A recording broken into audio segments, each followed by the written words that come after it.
자, 조건과 기한입니다. 좀 정리를 해보면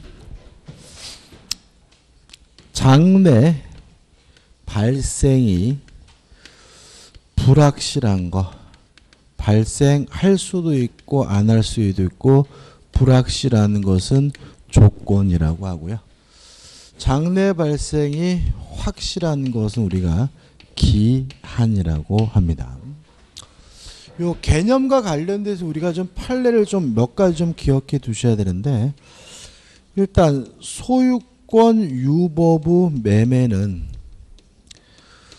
매매 계약을 할 때는 소유권을 취득하지 못하고요. 매매 대금을 완납해야 비로소 소유권을 갖게 되는데, 완납할 수도 있고 안 할 수도 있고 불확실한 거니까 이건 뭐죠? 조건이 되고요. 유의하실 것은 완납하게 된 비로소 소유권을 갖게 된다. 그래서 우리가 뭐죠? 정지 조건부 거래로 이해한다는 거 기억해 두셔야 되고요. 그 다음에 장래의 사실이 만약에 발생을 하면 이행을 하고 아니면 발생을 하지 않으면 이행을 안 해도 상관이 없다면 이건 발생할 수도 있고 안 할 수도 있고 불확실한 거니까 뭐가 돼요? 조건이 되는데, 장래 사실이 발생을 하든 아니면 발생을 안 하든 반드시 이행해야 되는 것으로 평가된다면 그것은 조건처럼 보이더라도 조건이 아니라 뭐죠? 기한이 된다는 거 주의하셔야 되고요. 그 다음에 임대차 계약을 하면서 임대인에게 매도할 때, 임차인에게 매도할 때까지, 임차인에게 매도할 때까지라고 기간을 정했다면 이것은 임차인이 살 수도 있고 안 살 수도 있고 불확실한 거니까 이거는 뭐죠? 조건이 되고요. 뭐가 아닌 거죠? 기한이 아니고요. 따라서 임대차 계약은 존속 기간에 약정이 없는 임대차로 이해하게 된다는 거, 요 세 가지 정도는 좀 꼭 기억해 두셨으면 좋겠습니다. 판례죠. 그다음에 조건인데, 장래 불확실한 조건이 성취가 됨으로써 만약에 효과가 생긴다면 우리가 정지 조건이라고 하고요. 불확실한 조건이 성취가 됨으로써 만약에 효과가 없어진다면 우리가 해제 조건이라고 하거든요. 따라서 정지 조건이란 현재 지금은 뭐가 없는 거냐면 효과가 없는 거고요. 미래에 불확실한 조건이 성취가 됨으로써 비로소 효과가 생길 수도 있는 것이 뭐죠? 정지 조건이므로 정지 조건부 법률행위도 뭐임을 알 수 있냐면 유동적 무효임을 알 수 있죠. 왜냐하면 일단은 무효인데 조건이 성취가 되면 효과가 생긴다. 유동적 무효고요. 따라서 정지 조건이라는 사실이 입증이 된다면 이행할 필요가 없는 것이니까 누가 입증을 하게 되냐면 효과 발생을 다투는 자, 부정하는 자가 정지 조건임을 입증하게 되고요. 또 해제 조건이 정지 조건이 성취가 된 비로소 뭐죠? 효과가 생기니까 정지 조건이 성취됐으면 누가 입증하게 되냐면 효과 발생을 주장하는 자가 뭘 하게 되죠? 입증하게 된다는 거 꼭 기억해 두셔야죠. 이에 반해서 해제 조건은 현재 이미 효과가 있는데 불확실한 조건이 성취가 됨으로써 미래에 효과가 없어질지도 모르는 게 해제 조건이므로 일단은 유효하긴 한데 무효로 뒤바뀔 가능성이 있으니까 해제 요건은 뭐가 되냐면 유동적 유효임을 주의하시기 바랍니다. 그 다음에 조건부 법률행위의 효과입니다. 첫째, 소급하지 않습니다. 다만 당사자 간에 특약으로 소급시키는 것은 가능하다는 거 꼭 기억해 두셔야 되고요. 또 조건부 권리도 자유롭게 처분할 수가 있죠. 조건부 권리도 처분할 수가 있고 상속도 되고요. 그 다음에 담보로 설정하는 것도 가능하고 보존하는 것도 가능하다는 거 꼭 기억해 두시기 바라고, 다만 조건부 권리를 침해하는 것은 우리 민법 148조가 금지하고 있습니다. 따라서 조건부 권리를 침해하는 것이 금지가 되므로 침해하는 처분 행위는 일단은 무효가 되는데, 요 무효를 가지고 제3자에게 대항하기 위해선 뭐가 필요하냐면 등기가 필요하고요.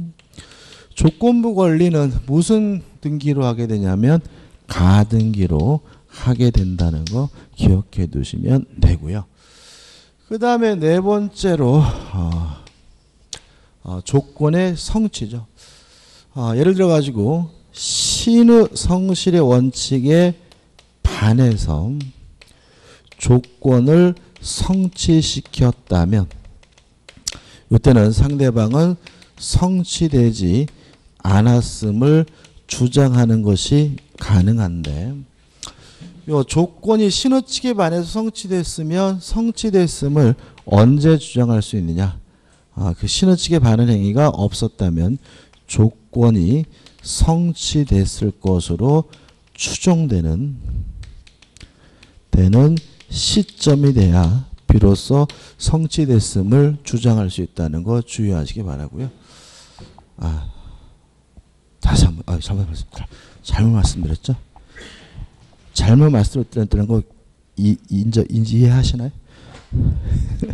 신의 측에 반해서 조건이 성취되지 않았으면 상대방은 뭐임을요?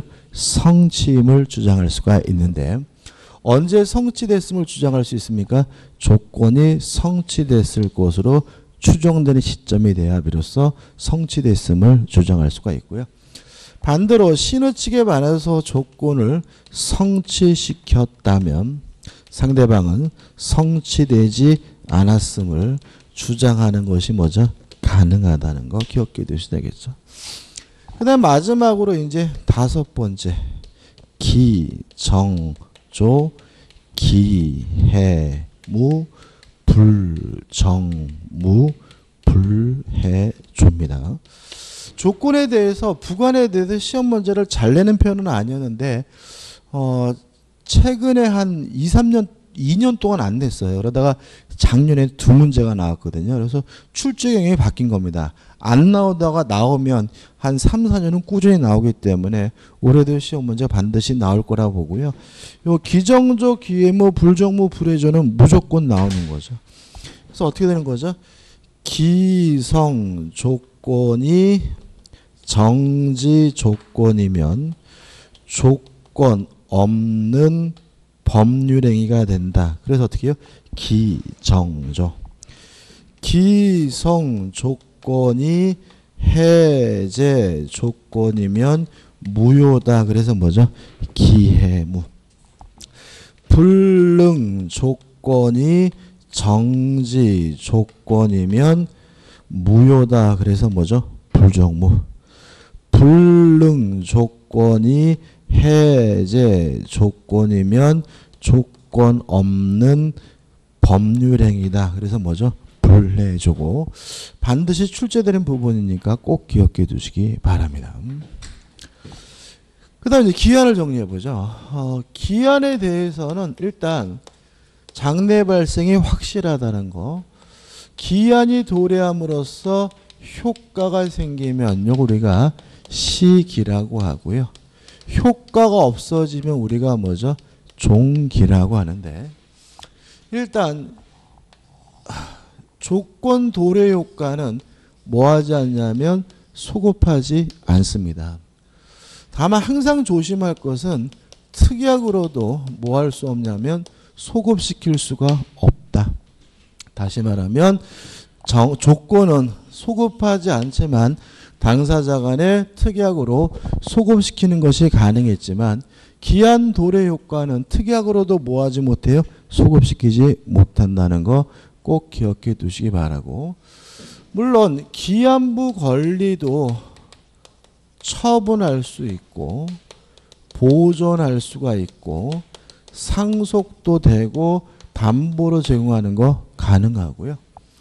또 기한부 권리를 침해하는 것이 금지가 된다는 점은 특별한 것이 없습니다. 자, 이거 관련돼서 우리가 좀 생각해 볼 것은 뭐냐면 단독행위죠. 단독행위에 대해서는 원칙적으로 조건도 붙일 수 없고 기한도 붙일 수가 없습니다. 다만 상대방으로부터 동의를 얻는다면 단독행위라 하더라도 조건이나 기한을 붙이는 거 가능하고요. 또 상대방에게 이익만을 주는 행위. 뭐가 있는 거죠? 유증 또는 채무 면제, 유언도 마찬가지죠. 이런 것들은 단독행위라 하더라도 조건과 기한을 붙이는 것이 뭐죠? 가능하다는 거 기억해 두시면 되겠죠. 그 다음 마지막으로 뭐죠? 기한의 이익이죠. 기한의 이익은 원칙적으로 채무자에게 있는 것으로 추정을 하는데 원칙적으로 기한은 채무자에게 이득이 있는 것으로 추정을 합니다. 좀 간단하게 정리해 보면 무상인 경우에는 기한은 채무자에게만 이익이 되고요. 유상인 경우에는 기한은 채무자뿐만 아니라 채권자에게도 기한의 이익이 되는데 유의하실 것은 세 번째 무상임치계약. 무상으로 물건을 보관하기로 하는 계약은 채권자에게만 기한의 이익이 있고요. 무상임치계약의 채권자는 물건을 보관시킨 임치인이라는 거 기억해 두시기 바라고. 1번과 3번처럼 한쪽 당사자에게만 기한의 이익이 있는 경우에는 자유롭게 포기하는 것이 가능한데 유상이어서 채무자뿐만 아니라 채권자에게도 기한의 이익이 있는 경우는 손해를 배상해야 포기하는 것이 가능하다는 거 기억해 두시면 되고요. 그 다음에 마지막으로 기한의 이익의 상실이죠.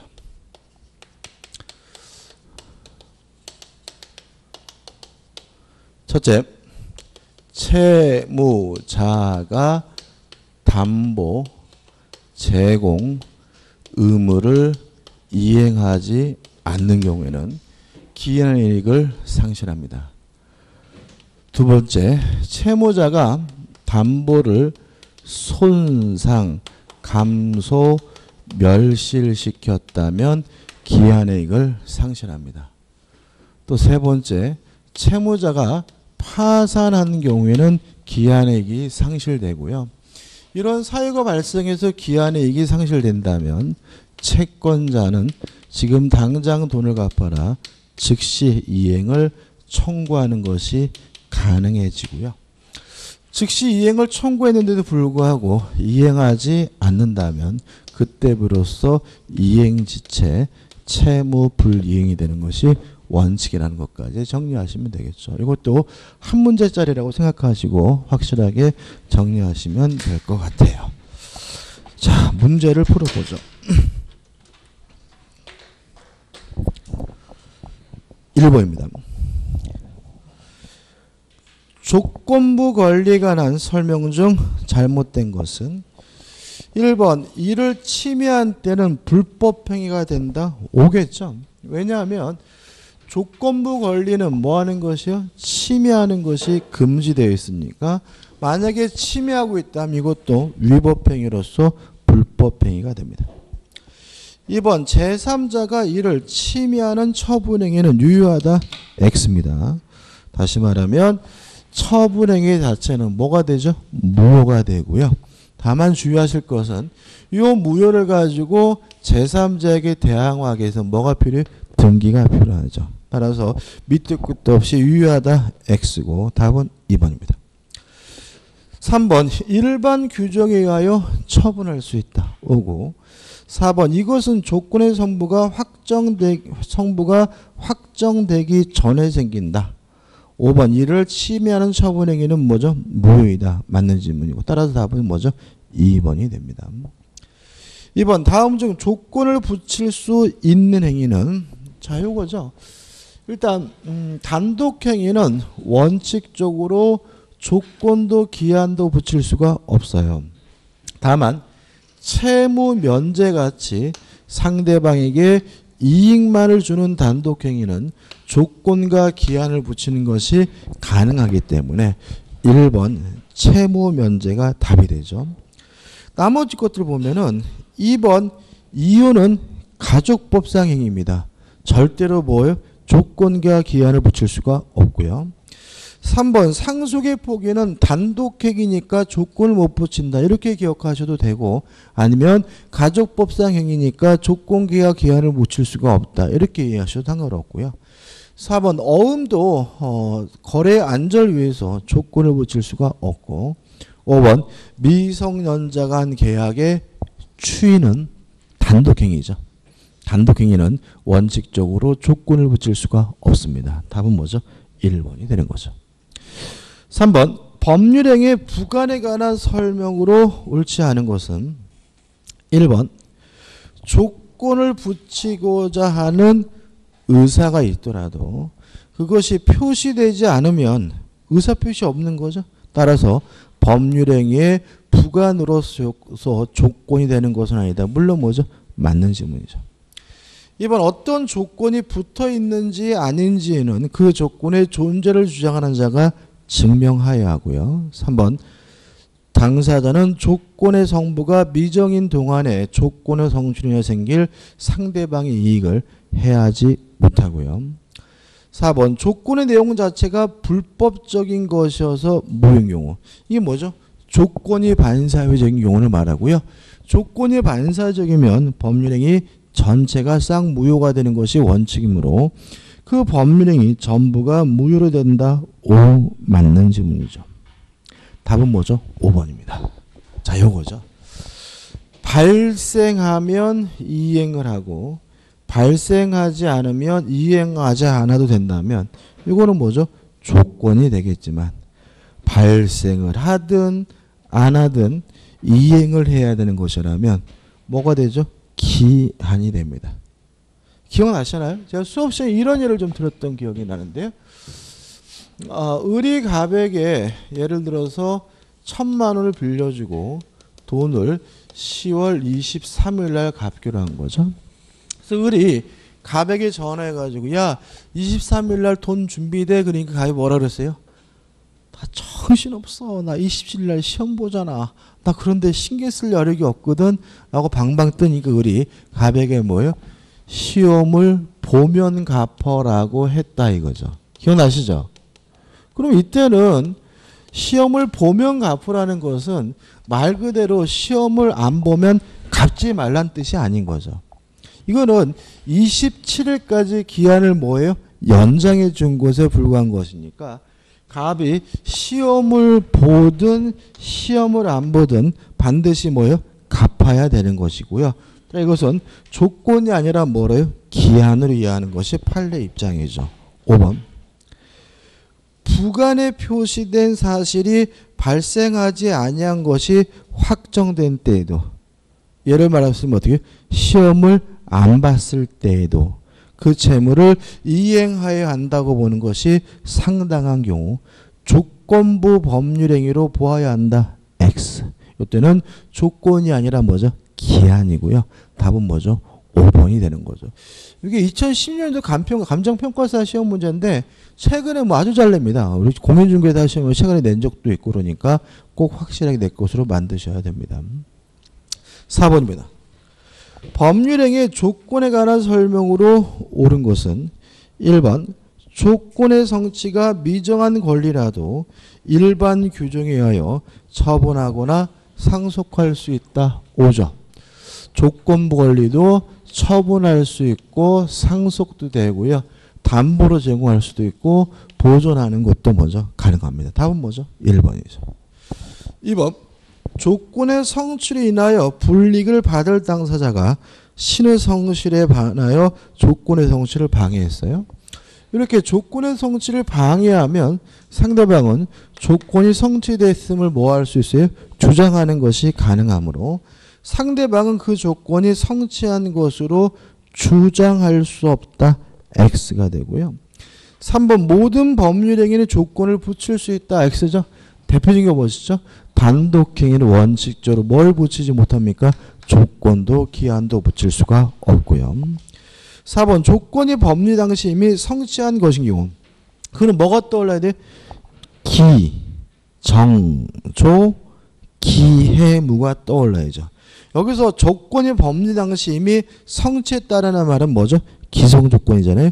그 조건이 정지조건이면 기, 정, 조해서 뭐가 돼야 돼요? 조건 없는 법률행위가 돼야 되므로 그 법률행위는 무효로 한다. X죠. 5번 조건이 법리 당시 이미 성취할 수 없는 거예요. 그럼 뭐가 떠오르시나요? 불정무, 불해조가 떠올라야죠. 그럼 어떻게? 그 조건이 정지조건이면 불정무해서 무효여야 하는데 조건 없는 법률행위로 한다. X가 되는 거죠. 그죠?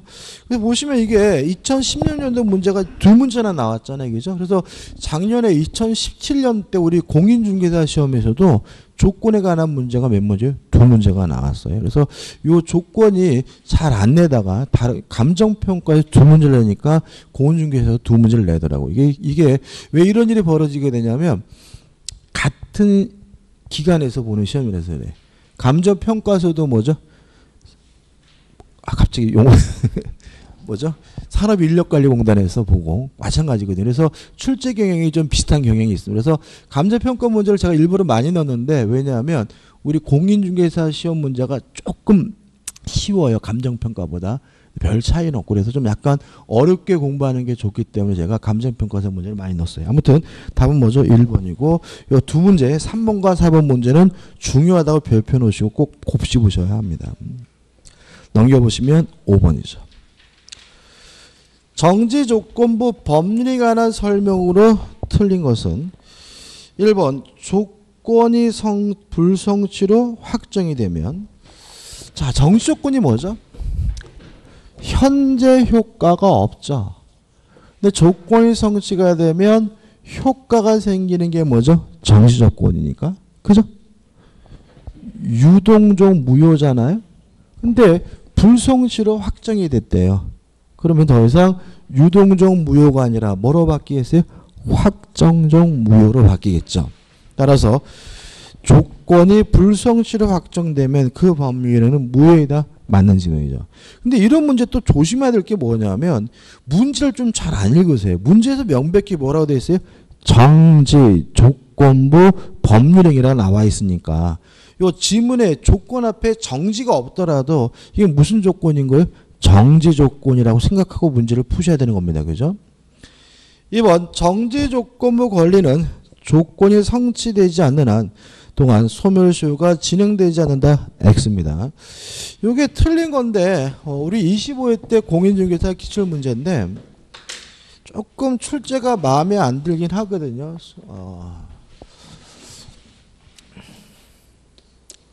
소멸시효가 뭐였죠?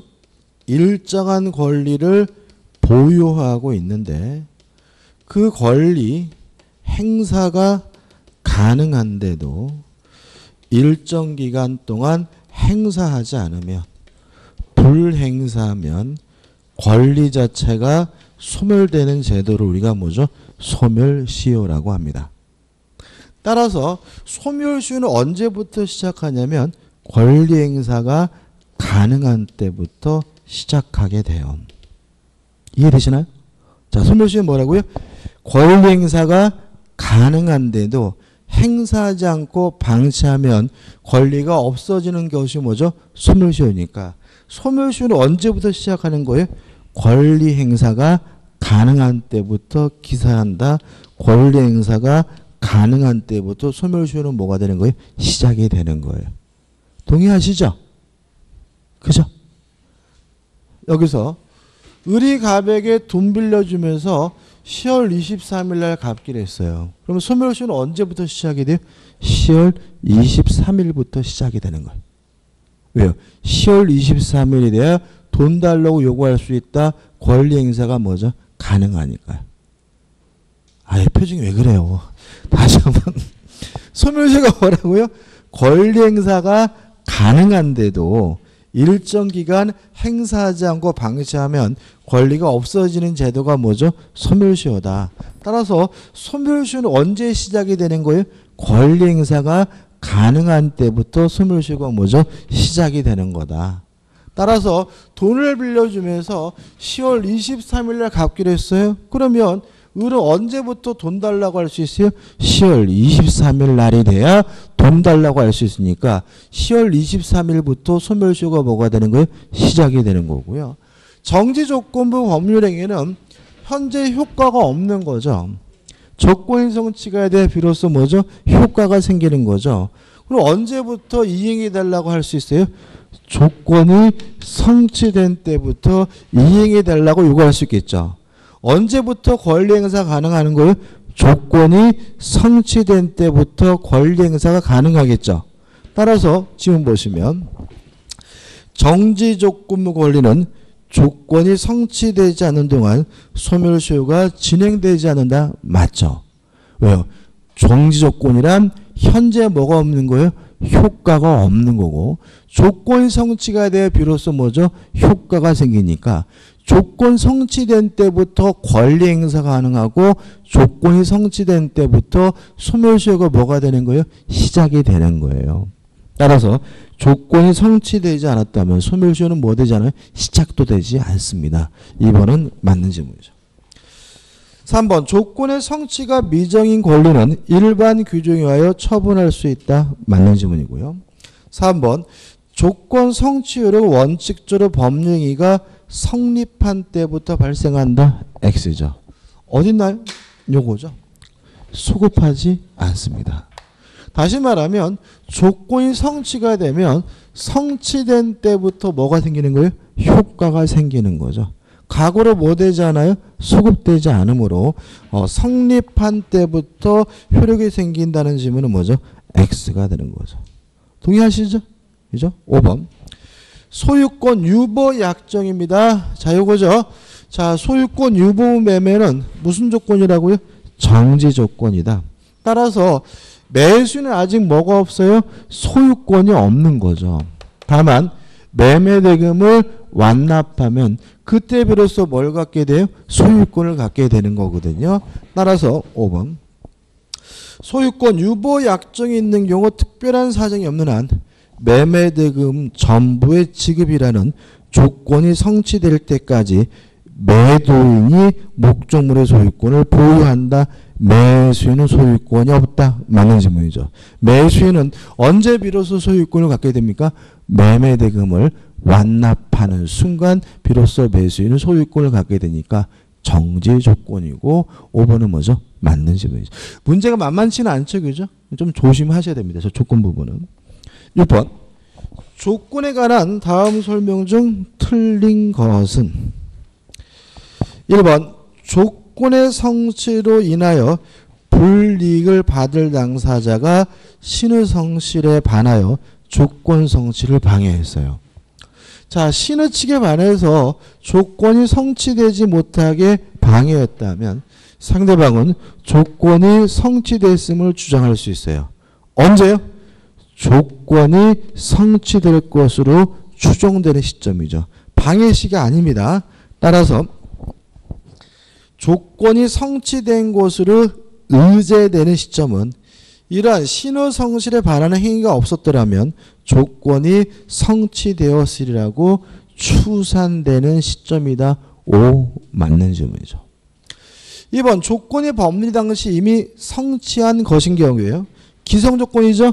기, 정, 조, 기, 해, 무.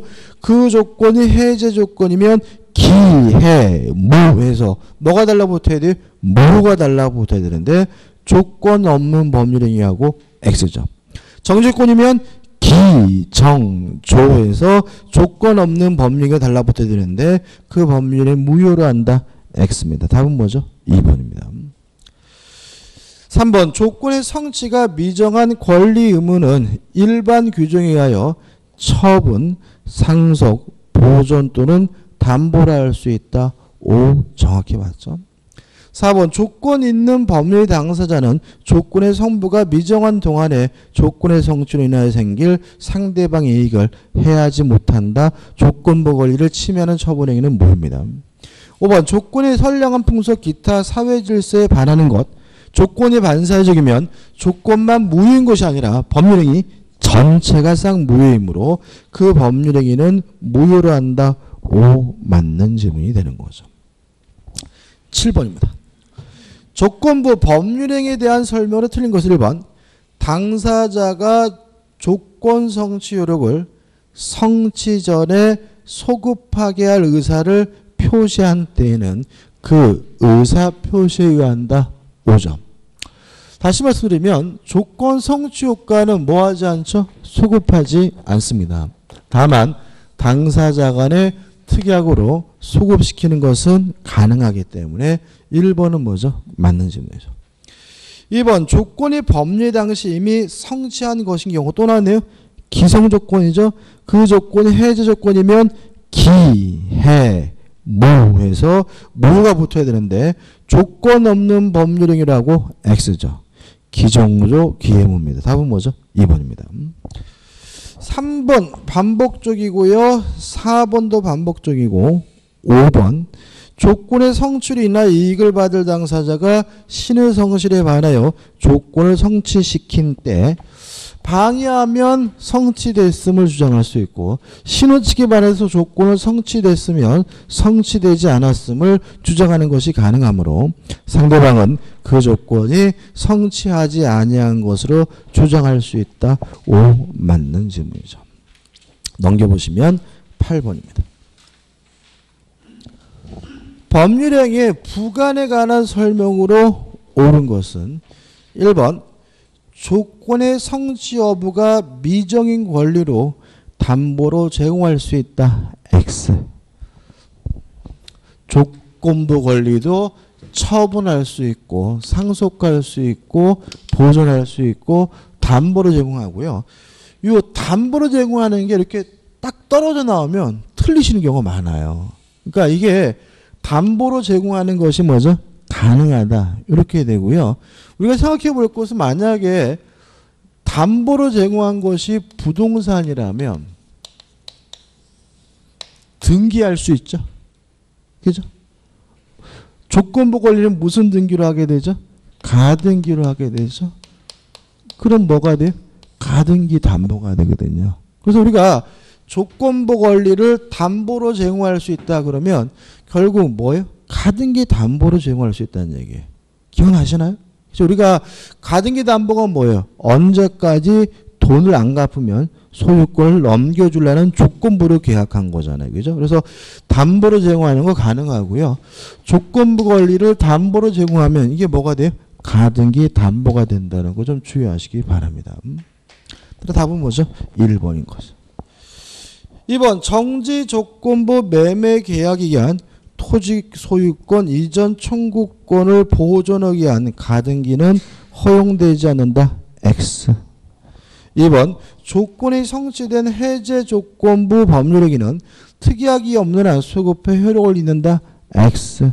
조건부 권리는 뭐하지 않습니까? 소급하지 않습니다.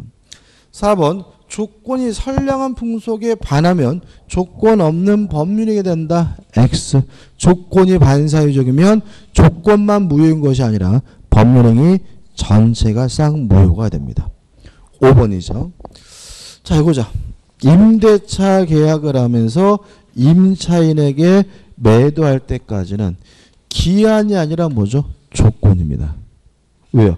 임차인은 매수할 수도 있고 안 할 수도 있고 불확실한 거니까요. 따라서 이 임대차는 존속기간의 약정이 없는 뭐가 돼요? 임대차가 되므로 5번 존속기간을 임차인에게 매도할 때까지 정한 임대차 계약은 원칙적으로 불확정 기한부 법률행위다. X. 기한부가 아니라 뭐죠? 조건부 법률행위입니다. 답은 뭐죠? 1번입니다. 9번입니다. 다음은 조건과 기한에 대한 기술이다. 다음 중 틀린 것은? 일단 답부터 보면 5번이 답이죠. 조건의 정치가 미정인 상태의 권리는 담보로 제공할 수 없다. X. 조건부 권리도 담보로 제공하는 것이 뭐예요? 가능합니다. 답이 5번이고. 1번. 기한은 조건과 달리 그 기한 도래 후의 효력에 대해 당사자의 특약으로 소급표를 인정할 수 없다. 5죠. 다시 말하면 기한 도래 효과는 소급하지 않고 특약으로도 뭐 할 수 없습니까? 소급시킬 수가 없습니다. 2번 어음수표행위는 조건에 친하지 않으나 시기 등을 붙이는 것이 가능하다. 옵니다. 왜 그러냐면 어음수표는 거래 안전을 위해서 조건 못 붙여요. 근데 어음 같은 경우에는 지급일이 있죠. 지급일. 다시 말하면 뭘 붙이는 것은 가능하죠? 기한을 붙이는 건 가능합니다. 3번 기한의 이익이 누구에게 있는지 분명치 않은 경우에 민법은 원칙상 채무자의 이익을 위한 것을 추정한다. 맞죠? 기한의 이익은 원칙자에게 채무자에 있는 것으로 추정합니다. 이것도 가끔 간주가 아니라 뭐죠? 추정이라는 점 이거 하나 좀 조심하시기 바라고. 그 다음에 4번 조건이 법리 당시 이미 성취된 것인 경우 기성조건이죠. 그 조건이 해제 조건이면 기해무해서 무효로 한다. 맞는 지문이 되는 거죠. 답은 뭐죠? 5번이 됩니다. 10번 다음 중 기한의 이익을 갖지 못하는 자가 나오는데요. 일단 제가 채무자 채권자를 나눠놨는데 빌려주는 계약을 우리가 대차라 그래요. 빌려주는 사람을 대주, 빌리는 사람은 우리가 뭐죠? 차주 이렇게 합니다. 그죠? 그래서 빌려주는 계약을 우리가 뭐죠? 대차라고 하고 빌리는 사람은 우리가 뭐죠? 대주. 빌리는 사람은 우리가 뭐죠? 차주예요. 그럼 여러분들이 만약에 대주, 차주가 나오면 대주는 뭐죠? 채권자라 바꾸시면 되고 차주는 누구를 바꾸면 돼요? 채무자라 바꾸시면 돼요. 그러니까 돈 빌려주는 사람이 누구죠? 대주니까 뭐죠? 채권자. 돈 빌린 사람은 우리가 뭐죠? 차주, 뭐죠? 채무자로 바꿔서 정리하시면 돼요. 보자고요. 1. 이자부입니다. 이자부면 유상이죠.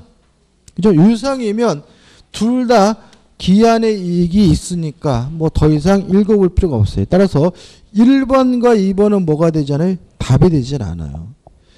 3번 무이자죠. 무이자는 뭐죠? 무상이죠. 무상이면 누구에게만요? 채무자에게만 기한의 이익이 있는데 소비대차 계약의 채무자는 누구죠? 차주를 말하거든요. 따라서 무이자 소비대차에서 소비대주는 뭐죠? 채권자는 뭐죠? 기한의 이익이 없으므로 답은 뭐죠? 3번이 되는 거죠. 4번 사용대차는 무상이죠? 사용차주에게 기한의 이익이 있다. 맞죠? 5번 무상 임치계약의 임차인이 아니라 뭐죠? 임치인입니다. 참 신기한 게 이게 올바르게 이렇게 꼭 써서 보내도 원고를 꼭 돌아올 때 임차인으로 바뀌어서 돌아와요. 아마 제 생각에는 임치인이라고 써 있으면 뭐 저렇게 편집하시는 분이 오타구나 해가 이렇게 수정을 하시는 것 같은데 아무튼 뭐예요? 임차인이 아니라 뭐죠? 임치인이고 그러면 이제 이렇게 되는 거죠. 무상 임치 계약은 채권자인 누구에게만요? 임치인에만 기한액이 있으니까 5번은 뭐죠? 답이 아닙니다. 그죠? 임차인이 아니라 뭐죠? 임치인이고 답은 뭐죠? 3번이 되는 거죠. 11번입니다. 기한의 이익을 갖는 자를 모두 고른 것은 기억 사용대차에서 차주 무상이고 차주 채무자는 뭐죠? 기한액이 있죠. 임대차는 항상 유상이죠. 유상이니까 쌍방 모두에게 기한액이 있으니까 임차인에게도 기한액이 있고 임대인에게도 있죠. 디귿번 무상임치에서 수치는 기한액이 없죠. 누구죠? 임치인만 기한액이 있죠. 리을번 이자 없는 소비대차, 미음번 이자 있는 소비대차, 채무자는 다 뭐죠? 기한액이 있으므로 여기서 디귿만 없는 거죠. 따라서 답은 기역, 리은, 리을, 미음에서 4번이 답입니다. 넘겨보시면 12번입니다. 조건 및 기한에 관한 다음 기술 중 틀린 것은 1번 조건의 성취로 인하여 불이익을 받을 당사자가 신의 반하여 조건의 성취를 방해한 때는 상대방은 그 조건이 성취한 것으로 주장할 수 있다. 5. 2번 해제 조건부 법률의 경우 법률 당시 조건이 이미 성취된 것인 경우 기성 조건이죠. 기, 해, 무에서 무효가 달라붙어야 되는데 그 법률행위는 조건 없는 법률이 된다. X. 답은 뭐죠? 2번이죠. 3번 정지조건부 법률행위 경우 법률 당시 조건이 이미 성취할 수 없는 것인 때 불능 조건이죠. 불, 정, 무. 그 법률은 무효이다. 맞는 지문이고 4번 기한은 채무자의 이익을 위한 것으로 뭐죠? 추정을 하고요. 5번 기한의 이익은 포기할 수 있으나 상대방의 이익을 해치지 못한다. 맞는 지문이고요. 따라서 유상이어서 채권자에게도 기한의 이익이 있는 경우에는 포기하는 것이 가능하지만 채권자에게 손해배상을 해줘야 포기할 수 있다는 규정을 두게 되는 거죠. 답은 뭐죠? 2번이 됩니다. 심화 사례 문제입니다. 해제 조건 및 정지 조건과 관련돼 다음 설명은 좀 틀린 건데 요 개념과 관련돼 가지고 나올 만한 거는 싹 모은 거예요. 일단 1번 태아는 사람이 아닙니다. 왜냐 우리 민법의 3조에서 사람은 생존하는 동안 권리 능력을 갖는다라고 하고 있거든요. 그래서 태아는 출생하기 전이기 때문에 뭐가 없어요? 권리 능력이 없고 사람이 아니에요. 다만 태아의 법적 지위가 너무 불안정하기 때문에 몇 가지에 대해서 태아에게 권리 능력을 인정하는데 그때 그 태아의 법적 지위에 대해서 정지 조건설과 해제 조건설로 대립되는데 우리 판례는 정지 조건설을 취합니다. 어떤 의미가 되느냐면 태아는 상속권이 있어요. 그럼 이렇게 되는 거죠. 태아 상태에서는 권리 능력이 없지만 출생하게 되면 비로소 권리 능력을 갖게 된다라고 이해하는 것이 우리 판례 입장이므로 태아 법적 지위에 대해서 무슨 소를 취하냐면 정지 조건설을 취해요. 1번 상속에 대해 태아를 이미 출생한 곳으로 보는 것과 관련하여 판례는 정지 조건설에 입각하고 있다 옵니다. 태아 상태에서는 권리 능력이 없지만 출생해야 비로소 상속권 등 권리 능력을 갖습니다. 2번 기억나시나? 이것도 수업 시간에 했던 건데 청약에 대한 답장이 승낙은 뭐죠? 발신주입니다. 따라서 계약은 언제 성립하게 되냐면 승낙을 발신한 때 성립하게 되는데 문제는 계약이 유효하게 성립하기 위해서는 승낙기간 내에 도달이 돼야 돼요. 그럼 이렇게 되는 거죠. 승낙기간 내에 도달이 돼야 계약이 성립하게 되는데 그 시점은 도달한 때가 아니라 뭐죠? 발신한 때인데 우리 판례는 뭐로 이해하냐면 해제 조건으로 이해해요. 어떻게 되는 거죠? 승낙을 발신하는 순간 계약이 뭐죠? 성립하고 유효한데 승낙기간 내에 도달하지 못한다면 성립했던 계약의 효과가 없어져 버린다는 의미에서 해제 조건수를 취합니다. 2번 격지자 간에 있어서 승낙은 승낙기간 내에 부도달을 해제 조건으로 하여 발신에 의하여 효력이 생긴다는 것이 다수설이고 판례 입장입니다. 4번 공탁입니다. 이거는 뭐 지엽적인데 한번 나온 적이 있어서 놀았는데 이런 겁니다. 제가 돈을 줘야 돼요. 근데 돈을 줘야 되는데 이 그지 같은 인간이 무리한 요구를 하면서 돈을 안 받아요. 그러면 어떻게 할 수 있냐면 법원에다가 뭐 할 수 있냐면 공탁할 수가 있어요. 그러면 공탁하는 순간 저는 돈을 갚은 거예요. 그죠? 공탁하는 순간 그 인간이 받았든 안 받았든 뭐 한 거예요?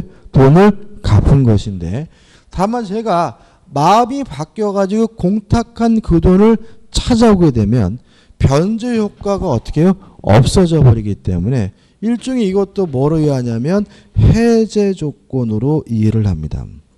3번 공탁에 의한 채무 소멸의 효력 발생 시기 관련하여 판례는 공탁자가 공탁물을 회수하는 것을 해제 조건으로 하여 공탁이 있을 때 채무가 소멸한다고 한다. 맞는 지문이 됩니다.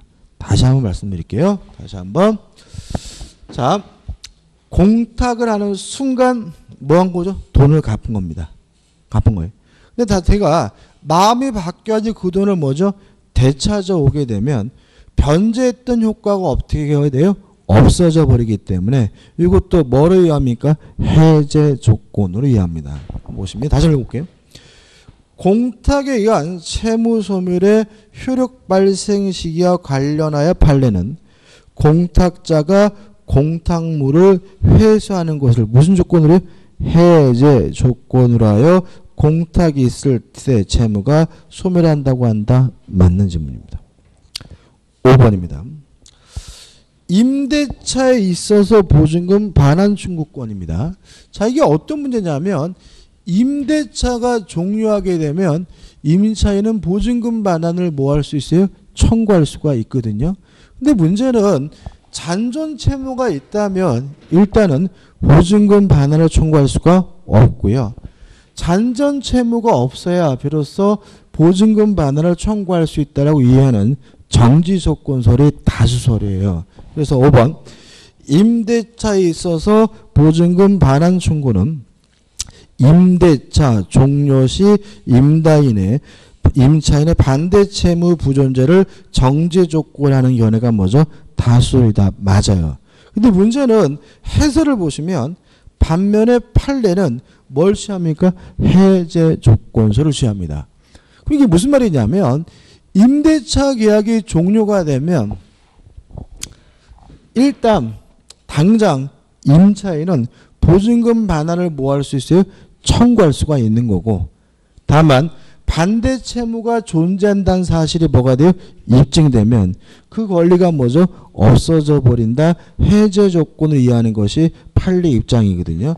근데 표정이 어두운데 이 5번 부분은 시험에 내질 않습니다. 왜 그러냐면 굉장히 좀 난해한 논리가 있어요. 논쟁이 있고 막 동시에 항변권과도 관련되어 있기 때문에 단순할 수 없기 때문에 5번은 시험 문제 내질 않아요. 그럼 우리는 몇 가지를요? 1, 2, 3, 4번을 기억하면 되는데 4번도 뭐죠? 중요해요. 4번이 뭐죠? 답입니다. 자, 한번 생각을 해보자. 정리를 해야 됩니다. 4번은. 일단 어디서 시작하게 되냐면 단독행위는 원칙적으로 조건을 붙일 수가 없다는 데서부터 시작을 하게 됩니다.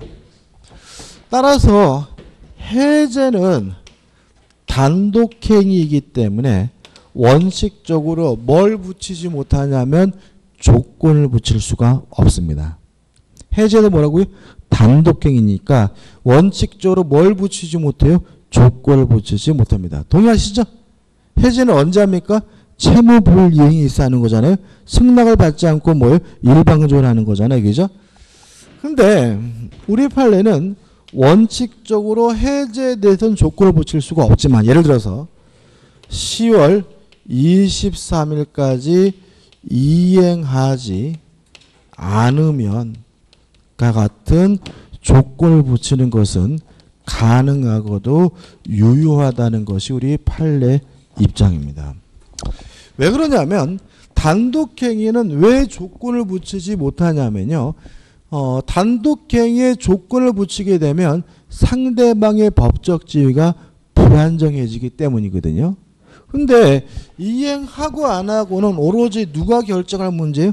상대방 측에서 결정할 문제이기 때문에 이러한 조건은 상대방의 법적 지위를 불안정하지 않기 때문에 가능하고도 뭐하다고 보냐면 유효하다고 봐요. 표현이 이렇게 어둡지? 문제는 이 조건이 뭐죠? 정지 조건이라는 것이 함정이 있습니다. 왜냐하면 이행할 수도 있고 안 할 수도 있고 불확실하거든요.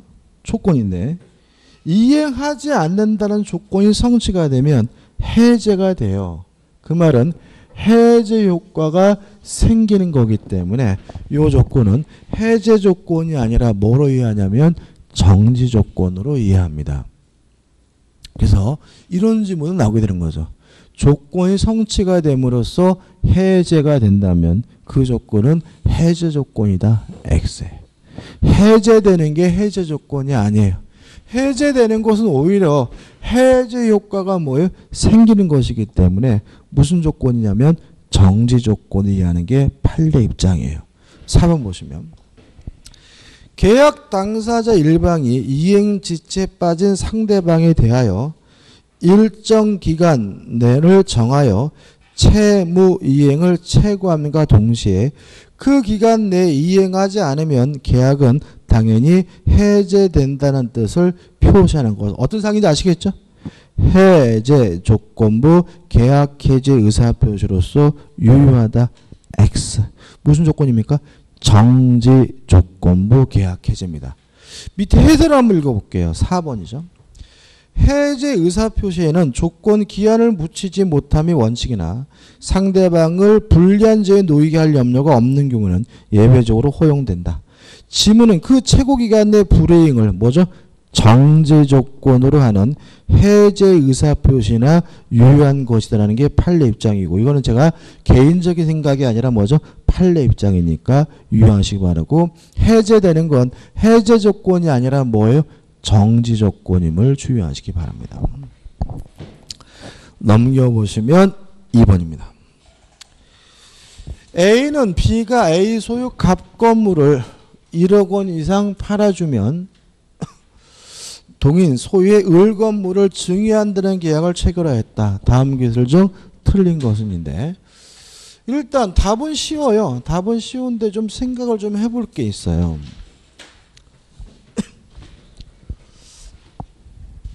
지금 A가 B에게 뭐라 그랬냐면 네가 갑 건물을 매도해주면 을 건물을 뭐죠? 꽁꼬로 증여하겠다라고 했죠.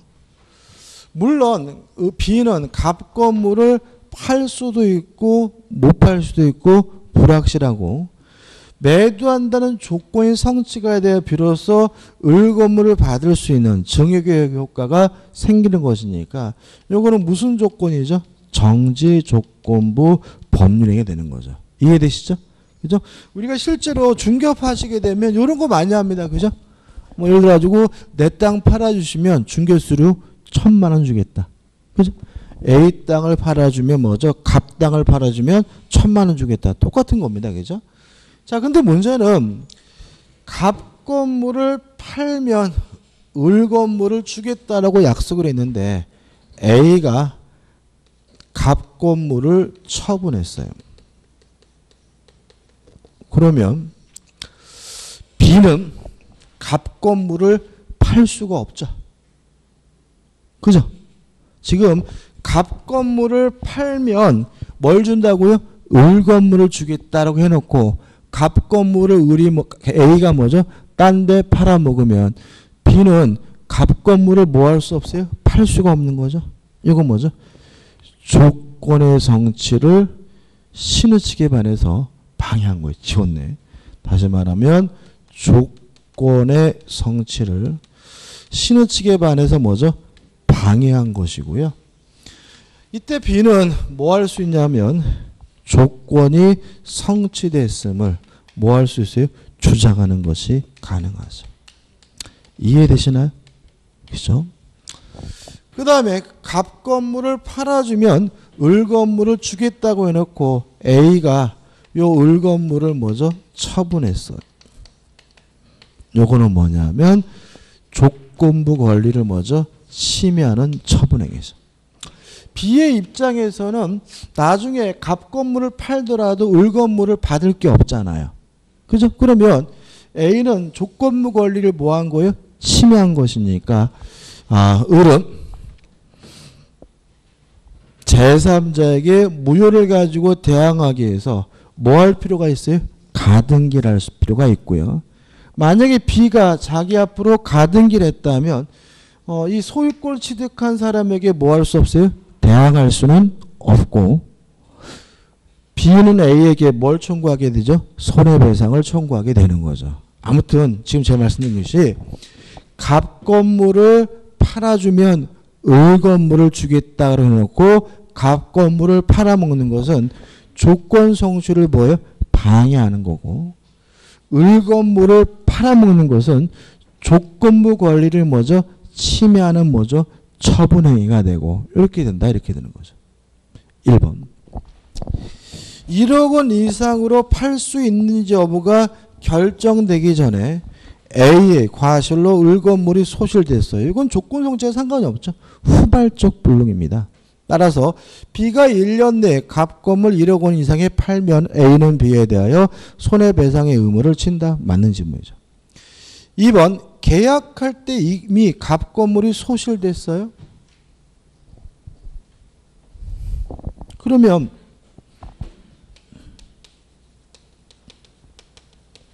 불정무 불해조가 떠올라야죠.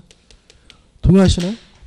지금 갑 건물을 팔아주면 을 건물을 주겠다라고 했는데 계약할 때 이미 갑 건물이 뭐죠? 소실됐다면 B의 입장에서 갑 건물을 팔 방법이 없잖아요. 이게 뭐죠? 불능조건이고 불능조건이 정조조건이 무효다 해서 불정무에서 계약은 무효이다. 맞는 지문이죠. 이걸 어떻게 이해하시면 안 되냐면 원시적 불능이니까 무효다 이렇게 이해하시면 안 되고 불능조건이 정지조건이면 뭐죠? 무효이기 때문에 뭐죠? 무효다 이렇게 이해하셔야 돼요.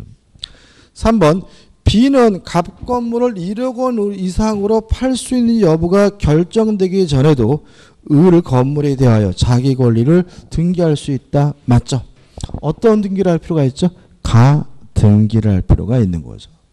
3번 B는 갑 건물을 1억 원 이상 팔 수 있는지 여부가 결정되기 전에도 을 건물에 대하여 했구나. 4번 B가 1년 내 갑 건물을 1억 원 이상 매수할 상대방을 찾았는데도 A는 타인에게 갑 건물을 9천만 원에 팔았다면 그러면 뭐 한 거죠? 조건 성취를 뭐죠? 방해한 거니까 B는 조건이 성취됐음을 뭐 할 수 있어요? 주장할 수 있죠. 그 말은 을 건물 넘겨달라고 뭐 할 수 있어요? 주장할 수가 있는 것이니까 이 경우 B는 A에 대하여 을 건물의 소유권을 주장할 수 있다는 지문도 뭐죠? 맞는 지문입니다. 5번 답은 좀 신고예요. B가 1년 내 갑 건물을 1억 원 이상으로 판 경우 증여는 그때부터 효력이 생기며 당사자 사이에 특약에 의해도 그 효력을 소급해서 발생시킬 수는 없다. X입니다. 왜냐하면 소급하지 않지만 당사자 간의 특약으로 뭐 할 수는 있어요? 소급시킬 수는 있으니까요. 답은 뭐죠? 5번이 됩니다. 제가 원래 진도 여기까지만 나간다 그랬죠. 그죠? 그죠? 고민인데 그래도 조금 물권법 좀 보겠습니다. 그죠? 예, 좀 쉬었다가 물권법 좀 보도록 많이 나가지는 않겠습니다.